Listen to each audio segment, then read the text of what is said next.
English premier ലീഗിൽ രണ്ടാം round പോരാട്ടങ്ങൾക്ക് ഇന്ന് തുടക്കം. Manchester city, Arsenal, Manchester United തുടങ്ങിയ ടീമുകളെല്ലാം കളത്തിലിറങ്ങും. സ്പാനിഷ് ലീഗിൽ ബാഴ്സലോണയ്ക്കും മത്സരമുണ്ട്.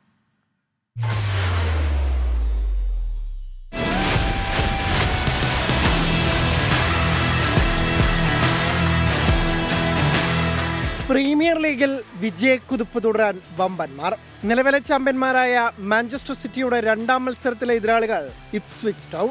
ചെൽസിയെ 2 ഗോളിന് തോൽപ്പിച്ചു തുടങ്ങിയ മാഞ്ചസ്റ്റർ സിറ്റി ഇപ്സ്വിച്ചിനെതിരെ ഗോൾ മഴ പെയ്യിക്കുമെന്ന് ആരാധകർ പ്രതീക്ഷിക്കുന്നു.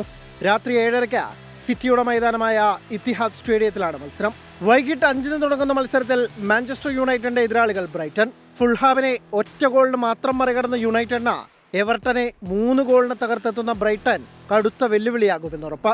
ആഴ്സണൽ രാത്രി 10-ന് നടക്കുന്ന മത്സരത്തിൽ ആസ്റ്റൺ വില്ലയെ നേരിടും. രണ്ടാം ജയം തേടിയിറങ്ങുന്ന ആഴ്സണലിന് കടുത്ത വെല്ലുവിളിയാവുക ആസ്റ്റൺ വില്ല ഗോൾ മുഖത്ത് കോട്ട കെട്ടി നിൽക്കുന്ന മുൻതാരം എമിലിയാനോ മാർട്ടിനസ്. ആദ്യ ജയം ലക്ഷ്യമിട്ട് ടോട്ടനം രാത്രി 7:30 എവർട്ടനെയും നേരിടുന്നുണ്ട്.